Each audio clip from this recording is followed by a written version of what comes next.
Who asked you? Who asked me? It's time we get down to the nitty gritty. Who asked us? Who asked us? The unsolicited opinions of two romance authors. Hello, and welcome back to our podcast, Who Asked Us, the unsolicited opinions of two romance authors. I'm Jolene Navarro, and I'm the digger of holes and planter of plants this weekend. I planted a bunch of plants. I'm Storm Navarro, and I have been rewatching Bridgerton commentary. I'm not watching Bridgerton, I'm just watching commentary on YouTube. The Popcast, right? The Pink Popcast, yeah. Yeah, those guys are hilarious. Mm-hmm. I love watching their commentary. Yeah, they hilarious. Made Bridgerton even more fun. Yeah.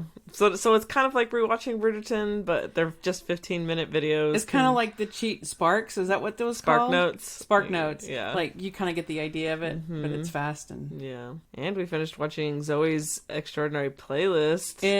Yeah, we watched the second half of season 2 in one day. Mm-hmm. So that was a roller coaster ride. Yeah, it was. It was really good, though. It was. I like those characters. And I love the dancing and the singing. That's just part of their personalities, right? And the way they move. It's just really fun. Okay, but me and you kind of butt heads because I love both Simon and Max, which are the two love interests for Zoe.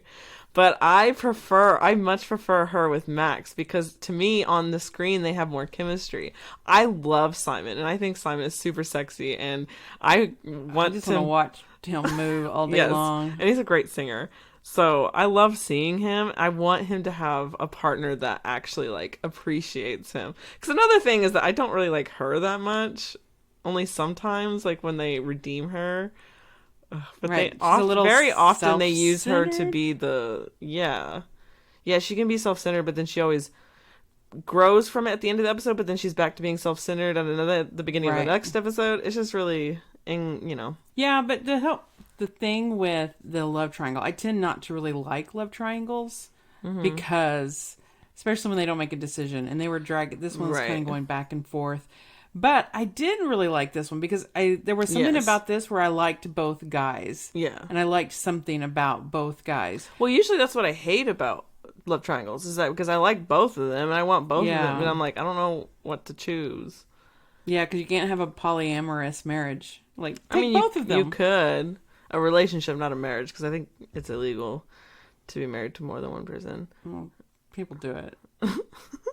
But they're a white collar job, right? They work at Spark Points. They are. He's like Simon. App development. Simon, the really sexy one, is like PR. Yes. And then Max is in development, so he's coding and their software. It's a social media like iPhone type of company. Google. Yeah, it's where they're bringing tech products to the market and developing those. Yeah. So they're very much white collar. Mm-hmm. So which means they do a lot of desk work. Mm-hmm. But they make it interesting because all of a sudden they'll break into song and dance. Well, the song and dance is just what makes it so delicious. I mean, the way they move. And then Max, he's from Glee, right? No, what is he from? Pitch Perfect.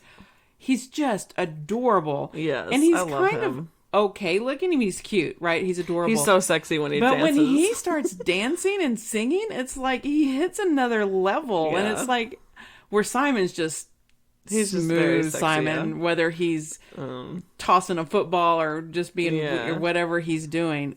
Mo is from Glee. Mo's from Glee, that's right. Mm-hmm. Anyway, so that was so much fun. I love that. And I think that there's rumors they're going to have a third season. Hopefully. So, I thought they tangled in her family and the love interest and Mo's love life. And it was all done really well. And how you can kind of love more than one person.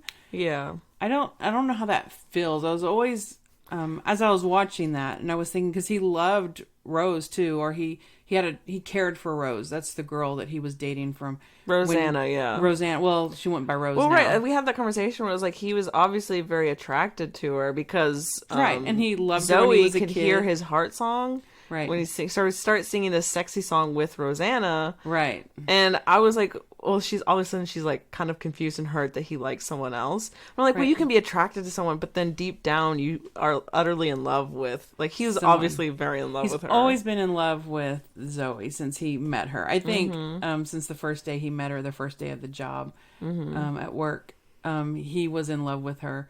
And it was really cute the way their friendship and their love kind of went back and forth. Yeah, and then you can get attracted to other people. And I think that's what confused her, because her and Simon had emotional connection because they both lost their father. So they were able to understand that grief.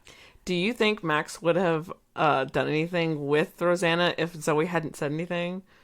Because wasn't he, like, when she sat him down, she's like, I'm trying to be mature. We're going to have a mature conversation about this. He was very confused and hurt by what she was saying. Like, if you want to do something with Rosanna, like, you know, you can do whatever. But he was like, are you not on the same page as me? That she pushed him to date Rosanna? Well, because she's like, I heard you have a heart song. And he was like, what? Of course you're in my head. Like, he gets mad because now that's interesting, because there's only two people that know she hears heart songs. And the heart songs she hears is the person's innermost deep emotions, right? And they come out in a popular song. Right.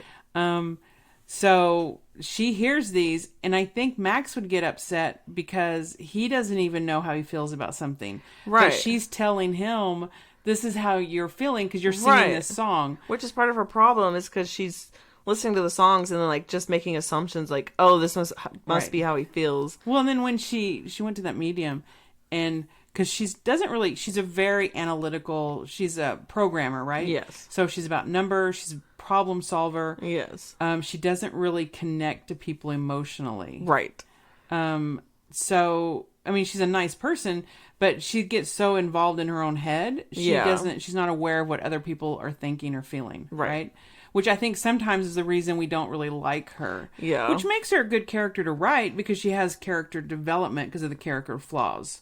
And I do think, this is a little off track, I do think we're harder on our female characters being likable than our male characters.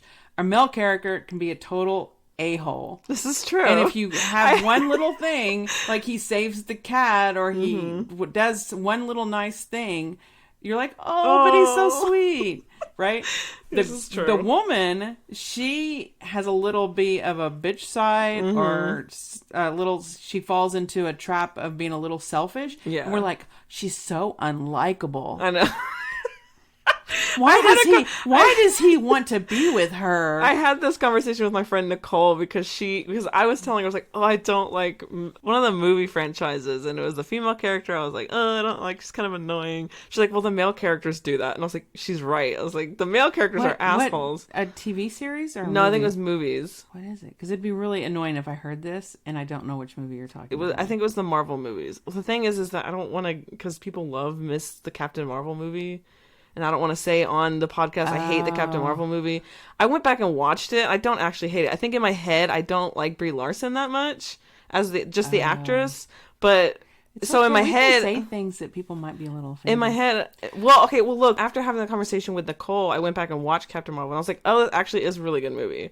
Because I get excited when I see her like go like friggin' take down the ship. But I think we're harder. We're harder. Right. On our that was my characters. problem, right? And I was like, oh, she's so annoying. Nicole's like, Iron Man, Star-Lord, and all these other guys are annoying too. But everyone loves them because they're men and they're cute and they do things that you like. Oh, well, they're actually good guys, right? But yeah, I don't know. Captain Marvel doesn't actually do anything in the movie that's annoying. I think it's just Brie Larson that I kind of find annoying sometimes. Well, that can be a problem too when you don't like an actress or an actor, because then they kind of feed over. Oh, another controversial thing. I think Chris Hemsworth is overrated. Sorry, Sasha. Did you just say that? Yes. I would say I love the Thor movies. What? Overrated? How? Okay, that's not what I sounded like. No, that's me trying to find words. Oh, okay. That was not me mimicking you or mocking you. That was me trying to find words. I don't think his acting is overrated. I think he as a person is overrated. Like, he's just another blonde, buff dude. Like, okay, super talented. Are you trying to make me upset? He's too adorable. Perfect. He's too perfect. He's close to his family. He just loves his wife. I did. I just did a hair flip. Flipped her hair.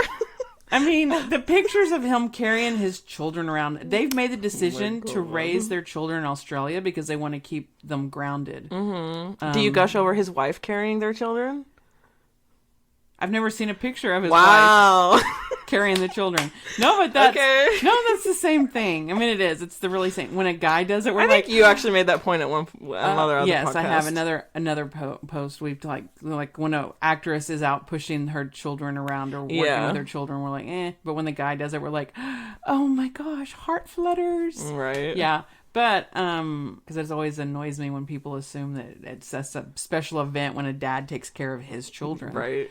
Because your dad always, my husband, I mean, there wasn't asking him to do something. He just took care of y'all. He took you to school in the morning. Whatever. So, yes. But we are way off track. But it's good when you talk about equality between, because we do judge the women, I think, a little harsher. So we talked about the tech company. That's white collar. What about, what's blue collar? Blue collar is your working, and I'm going to say this because, okay, these terms, white collar and blue collar came around about 100 years ago. Someone can fact check me on this. This is just my brain pulling up what I think I know, which can be the industrial revolution. Yes. Because you had factory workers who wore denim, which is blue. Okay. And then you have the rich guys. Cars, right? But cars mechanics, they wear those boiler outfits. Oh yeah, they're called the jumpsuits. Yeah, that tend to be blue. So that's your factory workers, your mechanics, electricians, plumbers, anyone that works with their hands that actually does work. Cowboys would be in that category. Firefighters. Those are blue collar. White collar is your office people, because during the revolutionary period there was more office work, right? So you either went to the bank, you went to your office, you were an accountant. Right. Nowadays we have software developers, you've got financial advisors, all of the stock market type of people, bankers, that would all be white collar. And so when you have a white collar crime, it's usually a wealthier, because they'll say white collar like a prison, because he went to prison for a white collar crime. Those tend to be nicer fraud, prisons. Tax evasion. Because it's money based. Yeah. Some people say it's not, doesn't harm other people, but if you're taking someone's money, then what is it called? A victimless crime? Oh, I don't know. Because you're not actually, as opposed to beating someone up, killing someone, taking someone's. Are there any other colors? Well, there's a whole bunch. I found out, like gray but the other one, I think there's 3 that are main. There's a gold and a gray. I'm like, oh, that was ridiculous. I thought that was a little too.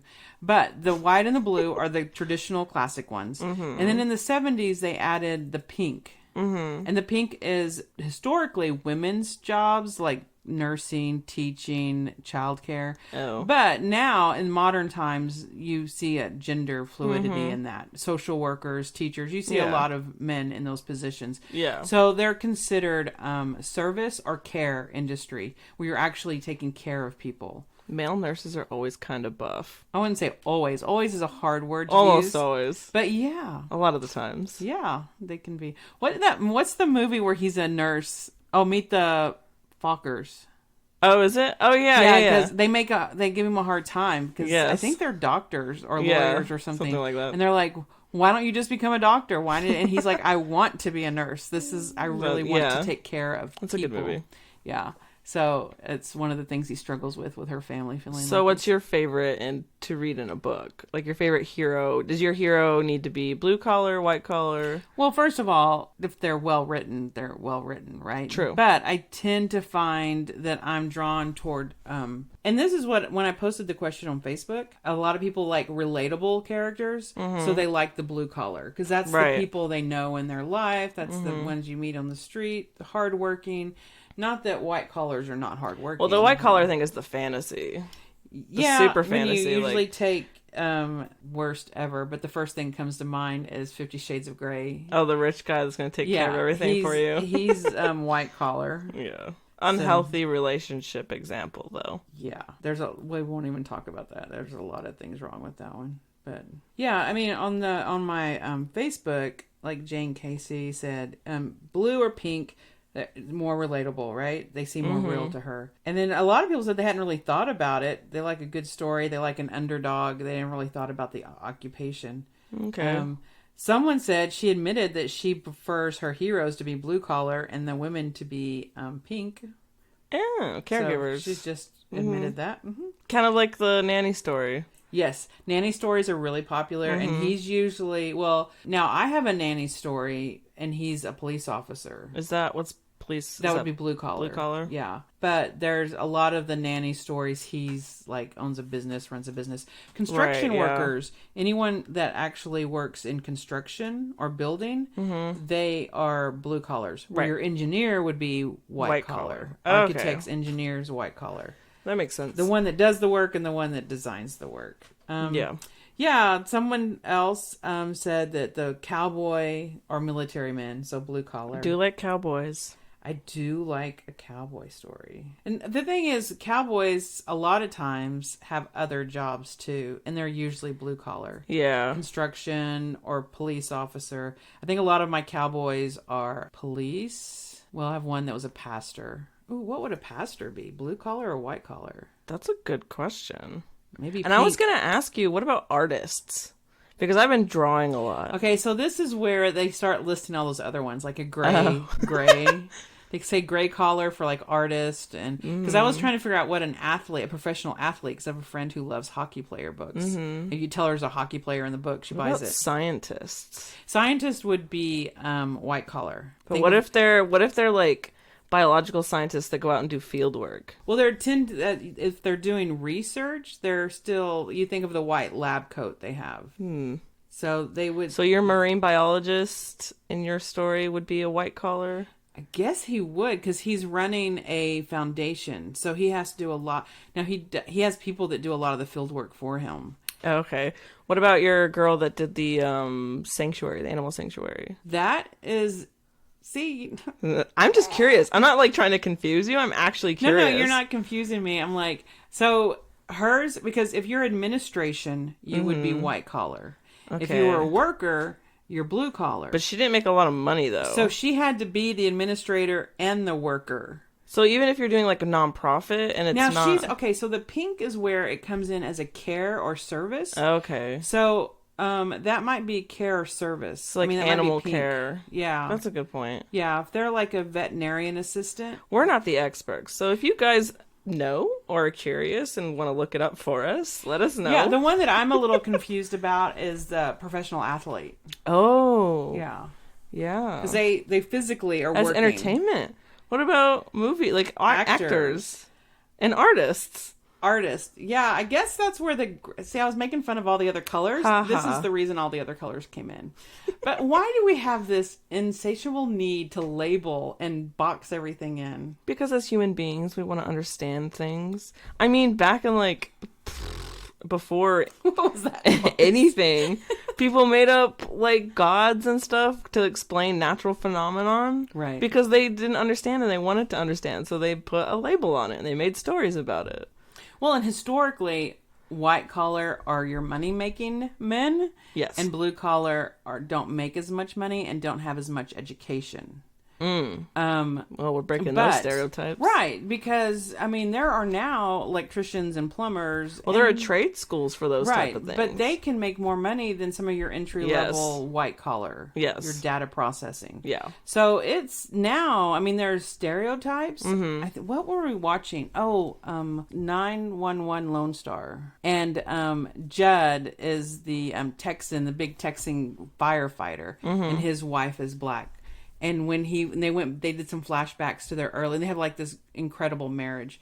She's very spiritual, right? And I like that they pull that into the story. But she's a dispatcher. But her family wanted her to go on to. She'd gotten accepted into an Ivy League, and she was thinking about not going. And they were blaming Judd, because he's a firefighter. Her father set him down before they were going on one of their dates, right? And said, "We like you, and but." And he's like, "Well, I love your daughter. I'd do anything for her." And he goes, "That's good to know, because we think you need to stop dating her." And he's like, "Is this because of the color of my skin?" And he goes, "No, it's because of the color of your collar." So The collars, I think social standing has a lot. Like, are you blue collar, white collar? White collar has always been seen as more prestigious. Well, yeah, that's, yeah. More education, more money. Class. Class, yes, it's a class thing. And so I thought that was interesting that her father said, no, it's the color of your collar, because he's a firefighter. And so, of course, Judd, because he loves her, he thinks maybe that is because she's talking about not going off to the Ivy League and staying. And he thinks it's because she loves him and she's staying for him. Yeah. But she's like, no one tells me what to do. That's why at one point he's talking to her and he's like, but your dad said, she goes, my dad is not the boss of me. Right. So it was cute. But yeah, I thought that was interesting because we still have those stereotypes and biases of certain collar, what we say, you know, blue collar, white collar, pink collar. So when we write those hero and heroines, I think we just need to be very aware that we're not putting them in those stereotypical positions. Or maybe we have that character in there too, because sometimes we want to expose the stereotypes and the bias. So you can write it in a way like that was done in that Lone Star, with the firefighter, where there's all sorts of biases, right? Right. And we can just, as a writer, though, be aware of them. So writing them intentionally to kind of educate or show or explore that human dynamics. Because I don't think as fiction writers it's necessarily about educating, but it is about exploring real human emotions. Well, yeah, because you want it to be, I mean, that's how you get people to... I've always heard that if you want someone to love your story, you got to make your character likable. And if someone isn't able to connect to your character, then, you know, they tend to not like the story as much. So making them authentic. Right. Authenticity is very important. And having them authentic in a sense that's... you know, they're a human being. They have... Flawed. Yeah. Room to grow. And the people around them can be flawed. Yeah. A character arc is super important. Yeah. And I like having people around them sometimes that are flawed, that have been giving them false information their whole life, right? Oh, yeah. And they have to come to a understanding, or they all have to grow to a point, and that person either stays in their life and they've connected in a new way, or sometimes people in your life have to not be in your life. That's true. Very true. And we can get to explore all that in fiction. And you get to meet new people. Yes. So I think just being aware of bias, but also when you're looking at the market, people love... Now, I did have Michelle said, who she's herself former military. She has a hard time reading military because she goes, most of the time people get it wrong. Well, yes, they take some creative liberties. Yes. Or they just don't. If you're not they don't do in the that research, world, immerse themselves. Well, you can do research. This is what I think. You can do, well, this is why you're here, right? To know what I think. You can do all the kind of surface research. Yeah. But unless there's little unspoken rules about certain, you know, like when I write Texas and I write Hill Country and I write the people, I'm writing people that I know. So I'm writing in a sense of a culture that sometimes I don't even know that I'm writing it, right? Because it's just so natural to me. So it's accurate because it's just the way my life is. And then sometimes my editor or the New York or whoever is reading it will say they don't understand something I've said because I've just said it the way that I know it. And it might not be something that they've heard before, like what a dually is. Just call it a dually. Right. And they're like, what's a dually? I'm like, oh my gosh, you really need me to explain how many tires? You gotta write out the make, truck? The model, all of it, Mom. I know, it sounds so unnatural though. Yeah, I think I had a PBR. I was using that in professional rodeo. Yeah. And they were like, what is this? You need to spell it out. I'm like, my cowboy would never use all. Yeah. So I have to figure out a way sometimes. Yeah. Something that's so ingrained in my culture, I have to figure out a way to explain it with my character not sounding like an idiot. Right, yeah. So, yeah, because then the people who do know be like, why are they saying that? So then I get really nervous when I'm writing something outside of my norm. Like I had a hero that was from Louisiana. Oh. Well, there's a subtle difference, right? Oh, yeah. So how would he be different than my Texas cowboys? Right. Or when I write military, because I don't have a military background. Now, none of my stories are military stories. They're out of the military, right? They're former or whatever. They're no longer in the military and they're doing something else now. Right. But I try to talk to people like Mark or other people that I know have been in the military. to try to get a sense, my cousin Baron, to try to get a sense of if I'm getting it right. Right. Because my husband's been a coach. My kids are athletes. So I think I understand that athletic mindset sometimes. And I can read a story that someone has an athlete. And I'm like, oh, this is so not right. It was just something off about it. Yeah. So, yeah, it is. It's kind of dangerous to write about something you don't know. There's subtleties that you can't research. Right. Yeah. Little nuances and like just the tiny details that make it super authentic, you know. So chef's kiss. Do you have a preference between the working class, the white collar, blue collar, pink? Well, this is interesting because part of the thing is I don't read a lot of contemporary. Not that I have any problem with it. I just don't read it. It's not my favorite genre. I like paranormal, urban fantasy type stuff. So thinking about it, I guess it's like blue collar because I like characters that are rough and like warrior types. Right. So in paranormals, you can have white collar because those are the management positions that tell other people what to do, and then the other people have to go out and do it. Yeah, but they're still warriors. Right, but if they're not, but if they are a manager, if they're managing, then they're not blue collar. Yeah. I guess because I think of Sasha's werewolf series. Oh yeah, they run an organization. He's a corporation guy. He's a werewolf. So he's a werewolf. But he still has an edge to him because he's a werewolf. Right, but he's still white collar. So even though he's all the white collar on the outside, blue collar on the inside. Something I don't know. Well, blue collar is like the mechanics and the policemen, I guess. So yeah, so how does that translate to paranormal characters? Well, you have to look at their job and what they... What if they don't have a job? They're just running around killing people? Cressley Cole, they don't have jobs. They literally just go around killing people and falling in love and having sex. This is true. I'm trying to think. I can't think of any... because you have the kings... So they'd be white collar, but they're warrior kings. Like the demon king, he's a warrior, but he would still be a white collar type person. But he's a different kind of white collar. So if you take an army and you take the general, yes, he's going to be white collar. Yes. I mean, if you want to mix it all up, you can. I guess it doesn't matter. Well, that's why it gets complicated, right? Because we're talking about like labeling, we have to label things, but if it doesn't fit into the label perfectly the way it's then change explained, make it fit. I mean, traditionally people are just like, well, then it just doesn't fit, and you're on the outside, you're not the norm. Well, and this whole white collar, blue collar thing has only been around for about 100 years. Right, yeah. So, and the pink collar's only been around, gosh, not even It's just that interesting long. to think about in a paranormal perspective, because they're just, their jobs are different. Now, you're writing contemporary. Yeah, and he's white collar, and she's, I think, blue collar. Is she a cook? She's a chef? She's a baker.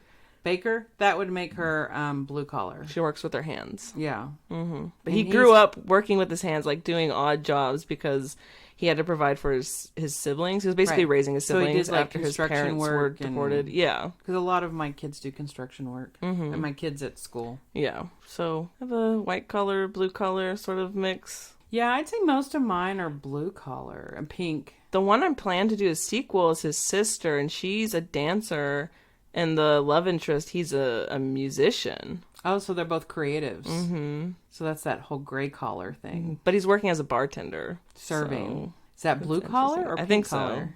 So. Because waitressing is considered serving people, whether like a beautician or waitress would be pink collar. Oh, so maybe I'm he's thinking a a pink bartender collar. is a pink collar because you're serving. It's about the people you're serving. Industry, yeah. Service industry's I pink. didn't think about that. That's cool. Cool. You might have two pink. Oh, she's a dancer? Yeah, that's that whole gray, I guess. I guess that's why they invented the gray collar. Yeah.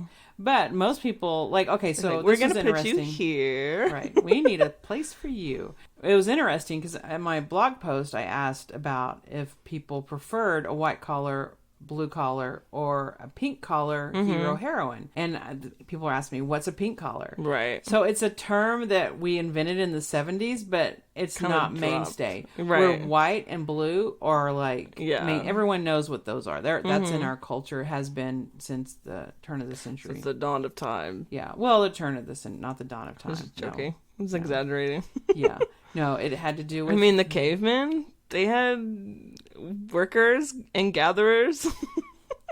Were they a hunter? No, it's not worker. Hunters or gatherers? Hunters or gatherers. Yeah. That's usually men and women. Yeah. Yeah. And for that one female, like, but I want to go hunt. Mm-hmm. Yeah, that's the story we want to write. And the guy that's like, I'm interested in the plants. Let me go spend the time talking and pulling plants and finding the berries. Sometimes men want to gather and women want to hunt. You know what I mean. Okay. Women in the white collar, men in the pink collar. Oh, yeah. Or women in blue collar, female. Well, in the World War II, yeah. that started that. My grandmother, she worked on planes, fixed them, because all the men went to war, so the women entered the workforce for the first time, more than secretaries. The greatest generation. Mm-hmm. And then there was us, Gen X and Millennial. Gen X, we're doing just fine. We like our world. Mm-hmm. Maybe. No, we need to change our world. We're always trying to change our world. Yeah, I think so. We try to change the world, and then y'all don't think we do enough. So y'all whine about it. We are the 1980s. Yeah, you don't do anything. You were abandoned and given credit cards that you should never gotten. This is true. You ruined the economy. Oh, no, we built the economy. The greatest generation built the economy. No, we built it on credit. Oh my God. And then that's why they give us stimulus checks, so that we have more money to spend, because that's what credit cards do. They give you more money to spend. That's terrifying. But you know what the secret is? It's not really money.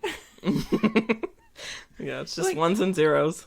Well, what was it? Something about, oh my gosh, you still have the checks in the checkbook as long as you have your check. So you're, okay, so kind of winding it back to our original point of this podcast is talking about romance stories. Do you think a millennial is not a good romance character, hero or heroine? Millennials are in their 20s. We're in our 30s now. You have a 30-year-old daughter now. She's not 30 yet. So you just hush and back up.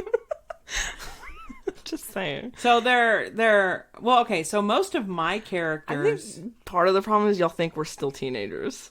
Oh, that's a possibility. Most of my characters are in their late 20s, early 30s, so they're millennials, right? Yes. Most of my do you feel like you write millennials accurately? Mine, yes, but mine are small. I think all of your characters actually in the 80s. That might be true. Because when I wrote Clearwater, that town, and was based on my memories of Lakey. Which was I in high school? When you started writing? Yeah, 2013. Yeah, I was. Well, I started writing it in 2010, 2011. Then I was a senior in high school. Right. But what I'm saying is I based it on a town that exists, but I created a fictional town. But I realized I went to a book club and they had read the book.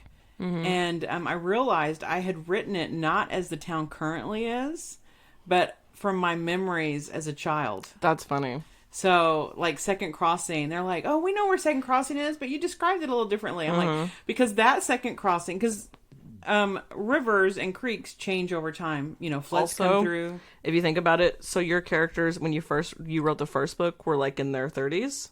Yes, 32. I was a teenager at the time, so your characters that you write today are technically still, because, okay, so if they were in their 30s while I was a teenager, they were like the last of the Gen Xers, basically, because they're in their 30s. I was, so they're a generation. Your characters back then were a generation above me. Right. Now they would be my generation, but you write them as still the late Gen Xers. Well, I write them from my perspective when I was probably in my 20s and 30s. Right. That's what I'm saying. Yeah, no, that's interesting. I often wonder about that. But I write kids. I've always been told I write kids really well because I'm around kids a lot. I feel like kids are always the same until a certain development point. And I am, because I teach high school and my kids are that's older, very true. I am around a lot of, my students they start at 16 up into their early 20s.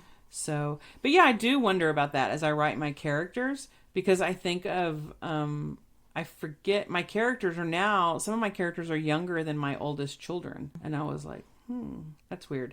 But I mean, I have a really hard time making my characters early 20s because you just don't have enough life experience. And I want things to have happened to them to get them to the point where they are in the story. So you're pink collar. Yeah, I'm pink collar. I guess when your career is like, but then, okay, so that gets a little confusing. Doctors would be white collar, but what about a doctor that volunteers, like with Doctor Without Borders? Oh. Now he's in the trenches working. Mm-hmm. That's very like. So he's very hands-on. Rough, yeah. So maybe that's pink white collar.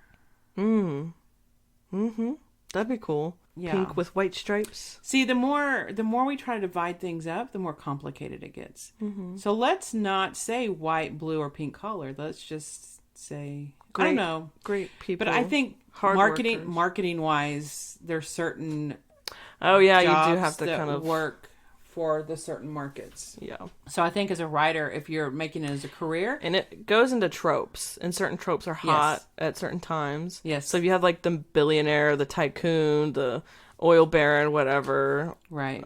That's a part of a trope. Professional athletes. That's a part of a trope. Rock stars, or the former military, sheriff, so, you've got the big glamour jobs like rock stars, pro athletes, and then you have the blue collars, you know, the sheriffs, the police, the military, ranchers, farmers, so cowboys. That's cool. What do you guys prefer? White collar, blue collar? I do enjoy a little bit of both. I just read a book called Temporarily, where she's a temp. And she's trying to get a full-time job because she's raising her sister and she needs money.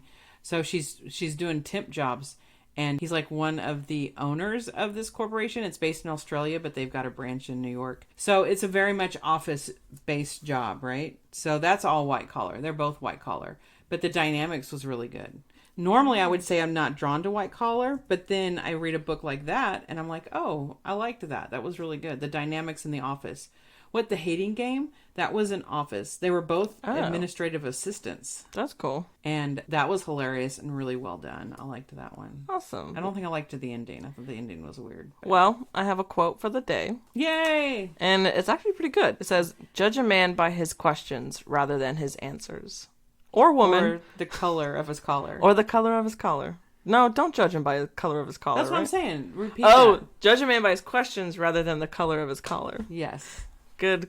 But because it kind of the parallel is questions and answers. Right, I understand that. So I messed up your parallel. So judge a man by his work rather than the color of his collar. Yes. Nice. So questioning people is more important than giving answers. Mm-hmm. Because you know what questioning means? You're learning. You're listening. You're thinking. But to ask a question, you have to really be paying attention. Yes, that's actually really true. That's true. So if he's asking really good questions, that means he's really interested and he's really listening. So you're saying there is such a thing as stupid questions? Oh, yes. That's a whole lie. I hear there's no such thing as a stupid question. Well, in that sense, like if you have it, and if you're sitting somewhere and you need to do something and you don't know what to do next, it's not a stupid question. Right. Or something that's obvious to someone else and not obvious to you. I mean, because sometimes I'll tell my students something 10 times. It's on the board. They weren't I've got it in their canvas. I've got it on the paper. Yeah. And they still don't know how to do it. Yeah. I'm like, okay, that's not a stupid question. That's just being lazy. Because you want me to do it for you. All right. Well, thanks for listening, you guys. Next time is going to be our last podcast for this season? ? Yeah. I mean, in the sense that, we're going to take... summer break. I thought we were going to take July and August off. We're going to take June and July off? Yes, and we'll start in August again. Okay. So we have one more podcast for this season. Mm-hmm. And how many will that make? 19? 20? Oh, we should do 20. Wherever 20 ends. I don't want to end at 19. I do. I'm just to bother you. I hate 9. Mom hates the number 9. Oh, that's just hilarious. Okay. So we'll figure out. We'll get to our 20th podcast. You'll have to convince and then me. We'll take an 8-week break. Okay, and then come back. All right. Thanks, guys. But anyway, we'll see y'all next week. Bye. Bye.